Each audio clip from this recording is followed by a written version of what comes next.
So hello friends, welcome to my YouTube channel pharmacy Mitra. आज हम लोग फार्मास्यूटिकल केमिस्ट्री के एक बहुत ही इंपॉर्टेंट टॉपिक के बारे में बात करने वाले हैं। आज का हमारा टॉपिक है टॉपिकल एंटी इन्फेक्टिव। तो चलिए शुरू करते हैं इस वीडियो को। इस वीडियो में हम लोग देखेंगे टॉपिकल एंटी इन्फेक्टिव्स के डेफिनेशन के बारे में, एंटीसेप्टिक और डिसइंफेक्टेंट के बारे में, ड्रग्स के क्लासिफिकेशन जिसमें हम लोग उसकी properties, chemistry, storage, uses, official formulation और ब्रांड नेम्स के बारे में। साथ ही हम लोग जानेंगे ड्रग्स के मैकेनिज्म ऑफ एक्शन के बारे में। तो चलिए शुरू करते हैं। साथियों, एंटीसेप्टिक एंड डिसइंफेक्टेंट को ही टॉपिकल एंटी इन्फेक्टिव्स कहा जाता है, क्योंकि इसका इस्तेमाल किसी भी लोकल जगह पे या किसी भी सतह पे किया जाता है टू इन्फेक्शन को प्रिवेंट करने के लिए या सेप्सिस को प्रिवेंट करने के लिए। सेप्सिस का मतलब भी इन्फेक्शन ही होता है। बात करते हैं एंटीसेप्टिक के बारे में। तो एंटीसेप्टिक्स वैसे सब्सटेंसेस को कहते हैं जो कि माइक्रो ऑर्गेनिजम्स के ग्रोथ को रोक देती हैं। साथ ही इनका इस्तेमाल हमारे स्किन और म्यूकस मेम्ब्रेन के ऊपर किया जा सकता है इन्फेक्शन से बचने के लिए। दूसरा आपका डिसइंफेक्टेंट।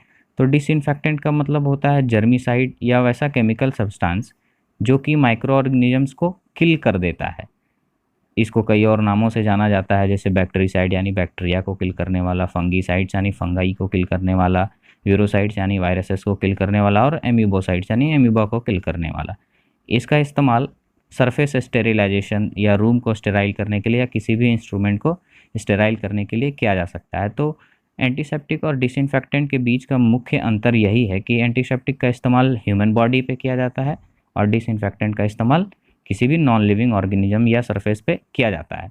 आगे बढ़ते हैं और बात करते हैं इसके क्लासिफिकेशन के बारे में। तो पहला क्लासिफिकेशन है आपका फेनॉल, जिसमें आपका है लिक्विफाइड फेनॉल, क्लोरोक्रिसॉल, क्लोरोजाइलिनॉल और हेक्साक्लोरोपीन। दूसरा है आपका कैटायनिक सरफेस एक्टिव एजेंट्स, जिसमें बेंजालकोनियम क्लोराइड सॉल्यूशन और सेट्रीमीड। तीसरा है आपका डाइज, जिसमें प्रोफ्लैविन आता है। चौथा है आपका मिसलीनियस, जिसमें फॉर्मल्डिहाइड सॉल्यूशन और नाइट्रोफ्यूरन टॉइन आते हैं।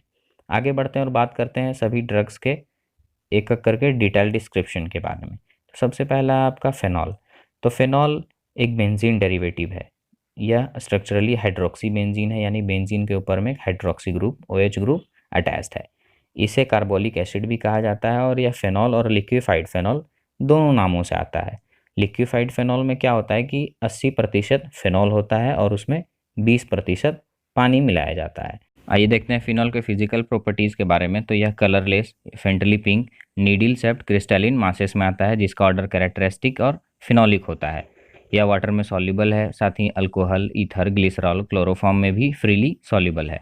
और यदि हम लोग फिनॉल को बिना डाइल्यूट किए हुए अपने स्किन पे लगाते हैं तो यह हमारे स्किन के लिए हार्म कर सकता है, काफ़ी डैमेजिंग भी होता है। इसके केमिकल प्रॉपर्टीज़ के बारे में बात करें तो जब हम लोग फिनॉल के सॉल्यूशन को फेरिक क्लोराइड टेस्ट सॉल्यूशन में डालते हैं तो एक वायलेट कलर मिलता है, और जब हम लोग फिनॉल के सॉल्यूशन को ब्रोमीन वाटर में डालते हैं तो एक येलोइश या वाइट कलर का प्रेसिपिटेट मिलता है, जो कि बाद में ज़्यादा ब्रोमीन वाटर डालने से प्रेसिपिटेट पहले डिज़ोल्व कर जाता है और परमानेंट भी हो जाता है। इसके स्टेबिलिटी एंड स्टोरेज के बारे में देखें तो हमें इसे वेल क्लोज कंटेनर में रखेंगे और अम्बर्ड ग्लास कंटेनर, जो हल्के ब्राउन कलर के ग्लास होते हैं, उसमें रखेंगे बिलो 15 डिग्री टेम्परेचर। इसके यूजेज में है कि यह एक एंटीसेप्टिक डिसइंफेक्टेंट है, एंटी माइक्रोबियल प्रिजर्वेटिव है। 0.5 कंसंट्रेशन में इसका इस्तेमाल खुजली को ठीक करने के लिए भी किया जाता है, और इसका इस्तेमाल माउथ अल्सर और टॉन्सिलाइटिस के पेन को कम करने के लिए भी किया जाता है। इसके ऑफिशियल फॉर्मुलेशन में phenol, liquefied phenol, phenol glycerin और फिनॉल एंड ग्लिसरॉल इंजेक्शन आते हैं। कुछ ब्रांड नेम्स हैं जिनमें कार्बोलिक और फिनाइलिक एसिड्स है। आगे बढ़ते हैं और बात करते हैं हमारे दूसरे ड्रग के बारे में, जो है आपका क्लोरोक्रिसॉल। तो क्लोरोक्रिसॉल भी एक फिनॉल है। इसके 4th पोजीशन पे एक क्लोरो ग्रुप प्रेजेंट है और 3rd पोजीशन पे एक मिथाइल ग्रुप प्रेजेंट है। तो इसका IUPAC नेम हुआ 4-क्लोरो-3 मिथाइल फिनॉल। इसके फिजिकल प्रॉपर्टीज़ के बारे में बात करें तो यह फेंटली कलर्ड क्रिस्टलिन पाउडर है। साथ ही कैरेक्टरिस्टिक फिनालिक ऑर्डर में आता है, वाटर में सॉल्युबल है, अल्कोहल में मोर सॉल्युबल है और ऑर्गेनिक सॉल्वेंट्स जैसे ईथर, बेंजीन, क्लोरोफॉर्म में फ्रीली सॉल्युबल है। केमिकल प्रॉपर्टीज़ के बारे में बात करें तो चूंकि क्लोरोक्रिसॉल एक फिनॉल है तो फेरिक क्लोराइड सॉल्यूशन के साथ में यह ब्लू कलर देता है। इसे हम लोग एक वेल क्लोज कंटेनर में स्टोर करके रखेंगे और इसका इस्तेमाल एज अ बैक्टीरिसाइड 0.2% कंसंट्रेशन में इंजेक्शन के स्टेरिलाइजेशन में किया जाता है, और as a bacteriostatic preservative 0.1% concentration में एक्वस क्रीम के प्रिपरेशन में किया जाता है। आगे बढ़ते हैं और बात करते हैं हमारे तीसरे ड्रग के बारे में, जो है आपका क्लोरो ज़ाइलिनॉल। तो ज़ाइलिन वैसे कंपाउंड को कहते हैं जिनके ऊपर बेंजीन में 2 मिथाइल ग्रुप प्रेजेंट हों, और चूंकि इसमें एक अल्कोहल ग्रुप भी प्रेजेंट है इसलिए यह ज़ाइलिनॉल है। इस कंपाउंड में 2 मिथाइल ग्रुप 3 और 5 पोजीशन पे प्रेजेंट हैं और एक क्लोरो ग्रुप 4th पोजीशन पे प्रेजेंट है। तो इसका आईयूपीएसी नेम हुआ आपका 4-क्लोरो-3,5 ज़ाइलिनॉल। इसके मैकेनिज्म ऑफ एक्शन के बारे में बात करें तो यह ग्राम पॉजिटिव बैक्टीरिया के ऊपर बहुत ही ज़्यादा इफेक्टिव होता है। साथ ही यह बैक्टीरियल सेल वॉल को डिसरप्ट करके और एंजाइम के फंक्शन को रोक करके बैक्टीरिया को किल कर देता है या माइक्रो ऑर्गेनिजम्स को किल कर देता है। इसके फिजिकल प्रॉपर्टीज़ के बारे में बात करें तो यह वाइट और क्रीम कलर क्रिस्टैलिन पाउडर के तौर पे रहता है। इसका ऑर्डर कैरेक्टरिस्टिक है। साथ ही वाटर में स्लाइटली सॉल्युबल है और हॉट वाटर में मोर सॉल्युबल है। अल्कोहल, ईथर, बेंजीन और फिक्स्ड ऑयल में फ्रीली सॉल्युबल है। क्योंकि यह क्वाइट स्टेबल है इसलिए हम लोग वेल क्लोज कंटेनर में इसे रखेंगे। यह एंटीसेप्टिक और डिसइंफेक्टेंट के तौर पे यूज़ किया जाता है। साथ ही इसका 5% सॉल्यूशन कैस्टर ऑयल के साथ, जो कि हमारे स्किन और वोंड के डिसइंफेक्शन में किया जाता है। इसका कुछ ऑफिशियल फॉर्मुलेशन है जिसमें क्लोरोजाइलिनॉल और क्लोरोजाइलिनॉल सॉल्यूशन, कुछ ब्रांड नेम जिसमें डेटॉल, रॉक्सिनॉल, बेंजोइटॉल या क्लोरोजाइलिनॉल सॉल्यूशन आते हैं। आगे बढ़ते हैं और बात करते हैं हमारे चौथे ड्रग के बारे में, जो है आपका हेक्साक्लोरोपीन। तो हेक्साक्लोरोफीन एक बिसफिनॉल है जिसको कि हम लोग हेक्साक्लोरोफेन भी कह सकते हैं। यह बिसफिनॉल में 2 फिनॉल ग्रुप है जिसके हर फिनॉल पे एक एक OH ग्रुप और 3 क्लोरीन ग्रुप प्रेजेंट है। ये दोनों फिनॉल एक मिथाइलिन ब्रिज यानी CH2 ब्रिज से अटैच्ड है। इसका आईयूपीएसी नेम आपका हुआ 2,2-डाइहाइड्रोक्सी 3,3-5,5-6,6 हेक्साक्लोरोडाइफिनाइल मीथेन। आगे बढ़ते हैं और बात करते हैं इसके फिजिकल प्रॉपर्टीज़ के बारे में। तो यह वाइट और थोड़ा बफी क्रिस्टैलिन पाउडर है जिसका कि स्लाइटली फिनोलिक ऑर्डर है। यह वाटर में प्रैक्टिकली इनसॉल्युबल है और अल्कोहल और ईथर में फ्रीली सॉल्युबल है। साथ ही क्लोरोफॉर्म में भी सॉल्युबल है। यदि हम लोग हेक्साक्लोरोपीन को एक टेस्ट ट्यूब में हीट करते हैं तो एक कलरलेस और अंबर कलर का लिक्विड हमें देखने को मिलता है, और बाद में हम लोग यदि उसे और हीट करते हैं तो वह ग्रीन में बदल जाता है और फाइनली ब्लू में और फिर पर्पल में। इसके स्टेबिलिटी एंड स्टोरेज के बारे में देखें तो चूंकि यह एयर से अफेक्ट करता है, लाइट से भी अफेक्ट करता है, इसलिए हम लोग इसे एक वेल क्लोज कंटेनर और लाइट रेजिस्टेंस कंटेनर में भी रखेंगे। इसका इस्तेमाल एज एंटी इन्फेक्टिव किया जाता है। साथ ही यह एक पोटेंट एंटीसेप्टिक ड्रग है जो कि बैक्टीरियल एंजाइम को इनहिबिट करता है। इसका इस्तेमाल सोप, क्रीम, डस्टिंग पाउडर और ऑइंटमेंट के तौर पर भी किया जाता है चूँकि यह नॉन इरिटेटिंग है। इसके कुछ ऑफिशियल फॉर्मुलेशन के बारे में बात करें तो हेक्साक्लोरोफेन, हेक्साक्लोरोपीन और हेक्साक्लोरोपीन डस्टिंग पाउडर।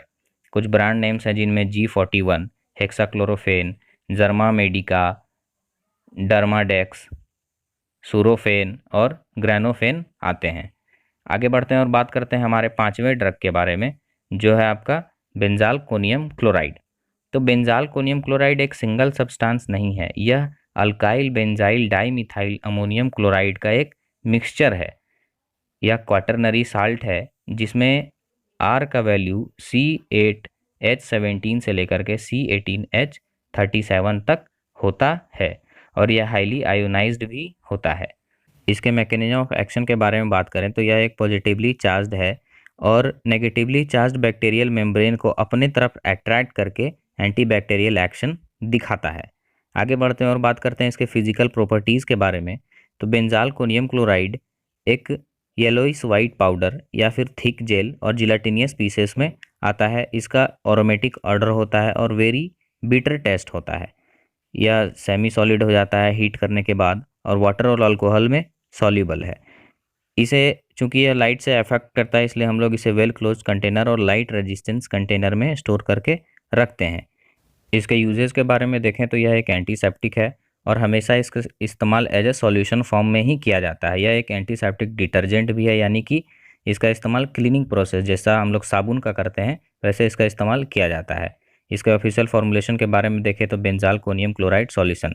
कुछ ब्रांड नेम्स हैं जिनमें आपके जर्मिनॉल, जर्मिटल, ड्रैपोलेक्स, ड्रैपोलिन, जेपिरॉल, रोकल, बेनीरॉल, BTC एक्सेट्रा।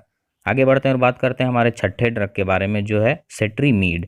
तो सेट्रीमीड भी एक क्वाटरनरी अमोनियम कंपाउंड है बेंजालकोनियम क्लोराइड की तरह। यह वाइट और creamy white free following powder है जिसका ऑर्डर स्लाइटली और कैरेक्टरिस्टिक है। साथ ही यह बीटर और सोपी टेस्ट में आता है वाटर में फ्रीली सॉल्युबल है, अल्कोहल में भी सॉल्युबल है और ईथर में प्रैक्टिकली इनसॉल्युबल है। सेट्रीमीड के मैकेनिज्म ऑफ एक्शन के बारे में बात करें तो सेट्रीमीड सेल मेम्ब्रेन के सरफेस टेंशन को लो कर देता है और उसे डिस्ट्रॉय या डैमेज कर देता है। साथ ही यह माइक्रोबियल प्रोटीन को डीनेचर कर देता है और एंटीसेप्टिक एक्शन भी प्रोड्यूस करता है। आगे बढ़ते हैं, देखते हैं इसके केमिकल प्रॉपर्टीज़ के बारे में। तो जब हम लोग सेट्रीमीड के वाटर सॉल्यूशन को पोटासियम फेरियस साइनाइड सॉल्यूशन में मिलाएंगे तो हमें एक येलो प्रेसिपिटेट मिलेगा, और यदि हम लोग सेट्रीमीड को सोडियम सिलिकेट सॉल्यूशन के साथ मिलाएंगे तो हमें एक वाइट फ्लोक्यूलेंट प्रेसिपिटेट मिलता है। देखते हैं इसके स्टेबिलिटी एंड स्टोरेज के बारे में। तो चूंकि यह क्वाइट स्टेबल है इसलिए हम लोग इसे वेल क्लोज कंटेनर में रख सकते हैं। यह एक एंटीसेप्टिक डिटर्जेंट है, यानी इसका इस्तेमाल एज अ सोप किया जा सकता है। यह एक एंटीसेप्टिक भी है। इसका इस्तेमाल एक्वा सॉल्यूशन जिसमें 1% सेट्रीमीड हो उस क्रीम को बनाने में भी किया जाता है। साथ ही इसका जो एक्वा सॉल्यूशन है उसका इस्तेमाल प्री ऑपरेटिव प्रोसीजर्स के समय क्लीनिंग प्रोसेस के लिए भी इस्तेमाल में लाया जाता है। साथ ही वेसल्स, यूटेंसिल और एपरेटस को साफ़ करने के लिए भी सेट्रीमीड का इस्तेमाल किया जाता है। इसके कुछ ऑफिशियल फॉर्मुलेशन है जिसमें सेट्रीमीड, सेट्रीमीड क्रीम, सेट्रीमीड इमल्सीफाइंग ऑइंटमेंट और सेट्रीमीड इमल्सीफाइंग वैक्स। कुछ ब्रांड नेम्स हैं जिनमें आपके सैविकिन और सेट्रीमीडम, ये है आपका सेट्रीमीड। आगे बढ़ते हैं और आप बात करते हैं हमारे 7वें ड्रग के बारे में, जो है आपका प्रोफ्लैविन। तो प्रोफ्लैविन एक एक्रीडीन डेरिवेटिव है। इसके 3rd और 6th पोजीशन पे 2 एमिनो ग्रुप अटैच्ड हैं। तो इसका आईयूपैक नेम हुआ 3-3,6- डाई एमिनो एक्रीडीन। बात करते हैं इसके मैकेनिज्म ऑफ एक्शन के बारे में। तो प्रोफ्लैविन जो है वो माइक्रोब्स के डीएनए में अपना मॉलिक्यूल को इंसर्ट करता है और डीएनए के सिंथेसिस को डिसरप्ट कर देता है। साथ ही डीएनए में चेंजेस भी लाता है, यानी कि अल्टर कर देता है। ये बैक्टीरियल के जो रिप्रोडक्शन है उसको रोक देता है। जब बैक्टीरियल का रिप्रोडक्शन रुक जाता है तो उनका ग्रोथ रुक जाता है और धीरे धीरे करके वो ख़त्म हो जाते हैं। यह है प्रोफ्लैविन का मैकेनिज्म ऑफ एक्शन। इसके फिजिकल प्रॉपर्टीज़ के बारे में बात करें तो यह ऑरेंज या रेड क्रिस्टलिन पाउडर के फॉर्म में होता है, ऑर्डरलेस होता है। इसका टेस्ट बीटर होता है। कोल्ड वाटर में स्लाइटली सॉल्युबल है, हॉट वाटर में फ्रीली सॉल्युबल है और ईथर और क्लोरोफॉर्म में प्रैक्टिकली इनसॉल्युबल है। केमिकल प्रॉपर्टीज़ के बारे में बात करें तो यदि हम लोग प्रोफ्लैविन के सॉल्यूशन को कंसनट्रेटेड सल्फ्यूरिक एसिड में डालते हैं तो एक ब्राइट रेड ऑरेंज प्रेसिपिटेट हमें देखने को मिलता है। इसे हम लोग एक लाइट रेजिस्टेंस कंटेनर में ही स्टोर करके रखेंगे। इसके यूजेस के बारे में देखें तो यह डाईहाइड्रोक्लोराइड और हेमी सल्फेट साल्ट्स के साथ एक टॉपिकल एंटीसेप्टिक्स के तौर पर इस्तेमाल किया जाता है। साथ ही 0.1 से 1% कंसनट्रेशन में इसका इस्तेमाल लोकल घावों को ठीक करने के लिए भी किया जाता है। इसके कुछ ऑफिशियल फॉर्मुलेशन है जिनमें आपको प्रोफ्लैविन हेमी सल्फेट आता है। बढ़ते हैं आगे और बात करते हैं हमारे 8वें ड्रग के बारे में, जो है फॉर्मल्डिहाइड सॉल्यूशन। तो फॉर्मल्डिहाइड एक गैस है। जब इसे हम वाटर में डिसॉल्व कर देते हैं तो यह फॉर्मल्डिहाइड सॉल्यूशन बनता है। फॉर्मल्डिहाइड जो है वो सबसे सिंपल अल्डिहाइड है जिसका कि फॉर्मूला HCHO है। आगे बढ़ते हैं और बात करते हैं इसके फिजिकल प्रॉपर्टीज़ के बारे में। तो यह एक कलरलेस लिक्विड है जिसका कि कैरेक्टरिस्टिक पेंजेंट और इरिटेंट ऑर्डर है। साथ ही बर्निंग टेस्ट है और वाटर के साथ इममिसिबल है, अल्कोहल के साथ भी इममिसिबल है। उसे हम लोग हमेशा एक वेल क्लोज्ड कंटेनर में रखेंगे और मॉडरेटली वार्म प्लेस पे रखेंगे क्योंकि ठंडे प्लेस में यह डैमेज हो जाता है। देखते हैं इसके यूजेस के बारे में। तो यह एक डिसइंफेक्टेंट है। साथ ही पैथोलॉजिकल स्पेसिमेंस को प्रिजर्व करने के लिए भी इसका इस्तेमाल किया जाता है और यदि हम लोग इसे 4% तक डाइल्यूट कर दें तो यह हार्ड टिश्यूज़ के प्रिजर्विंग और हार्डनिंग के तौर पर भी इस्तेमाल किया जाता है। साथ ही इंस्ट्रूमेंट को डिसइंफेक्ट करने के लिए भी इसका इस्तेमाल किया जाता है। इसका ऑफिशियल फॉर्मुलेशन में आता है आपका फॉर्मल्डिहाइड सॉल्यूशन। कुछ ब्रांड नेम है जिनमें आपके आते हैं मोर्बिसिड और फॉर्मालिन। आगे बढ़ते हैं और बात करते हैं हमारे आखिरी ड्रग के बारे में, जो है नाइट्रोफ्यूरेंटाइन। यह बहुत ही इंपॉर्टेंट ड्रग भी है। तो नाइट्रोफ्यूरेंटाइन जो है वो एक टॉपिकल एंटी इन्फेक्टिव नहीं है बल्कि एक यूरिनरी एंटीसेप्टिक है। अगर इसके स्ट्रक्चर की बात करें तो यह नाइट्रोफ्यूरान और इमिडाजोलिन का एक कंपाउंड है। इसके फिजिकल प्रॉपर्टीज़ के बारे में देखें तो यह लेमन येलो क्रिस्टल्स और फाइन लेमन येलो पाउडर में आता है। ऑलमोस्ट ऑर्डरलेस होता है और बीटर टेस्ट होता है। वाटर और अल्कोहल में वेरी स्लाइटली सॉल्युबल है और डाईमिथाइल फॉर्माइड में सॉल्युबल है। इसके मैकेनिज्म ऑफ एक्शन के बारे में बात करें तो नाइट्रोफ्यूरेंटाइन जब एक बैक्टीरिया सेल के अंदर जाता है तो वहाँ नाइट्रोफ्यूरेंटाइन रिडक्टेज या फ्लेवोप्रोटीन के द्वारा उसका रिडक्शन हो जाता है। इसका जो रिड्यूस्ड फॉर्म होता है वो बहुत ही ज़्यादा रिएक्टिव होता है। यह अनस्टेबल मेटाबोलाइट्स में कन्वर्ट हो जाता है जो कि माइक्रोब्स के आरएनए और डीएनए और अदर इंटरसे यानी सेल के अदर कंपोनेंट्स को डिसरप्ट कर देता है और सेल को किल कर देता है। इसके केमिकल प्रॉपर्टीज़ के बारे में बात करें तो जब हम लोग नाइट्रोफ्यूरेंटाइन को सोडियम हाइड्रोक्साइड के डाइल्यूट सॉल्यूशन के साथ मिलाते हैं तो एक डीप येलो सॉल्यूशन मिलता है, जो कि बाद में डीप रेड कलर में कन्वर्ट हो जाता है। चूँकि यह लाइट से अफेक्ट करता है, इसलिए हम लोग इसे टाइटली क्लोज्ड कंटेनर और लाइट रेजिस्टेंस कंटेनर में एक ठंडे जगह पे रखते हैं। साथ ही स्टेनलेस स्टील और एल्युमिनियम के अलावे जितने भी मेटल्स हैं, सभी के साथ में नाइट्रोफ्यूरेंटाइन के कॉन्टैक्ट को अवॉइड करना चाहिए। देखते हैं इसके यूजेस के बारे में। तो यह एक यूरिनरी एंटीसेप्टिक है, यानी कि यूरिनरी ट्रैक इन्फेक्शन में इस्तेमाल किया जाता है। कुछ ऑफिशियल फॉर्मुलेशन जिनमें nitrofurantoin, nitrofurantoin tablets, nitrofurantoin mixtures, कुछ ब्रांड नेम है जिनमें फ्यूराडाइंटीन, फ्यूराकेन, माइक्रोडाइंटीन और यूरानटॉइन। तो ये थे आपका टॉपिकल एंटी इन्फेक्टिव्स या antiseptic and disinfectants. So very very thank you for watching this video. मिलते हैं अगले वीडियो में नए कंटेंट के साथ। Very very thank you.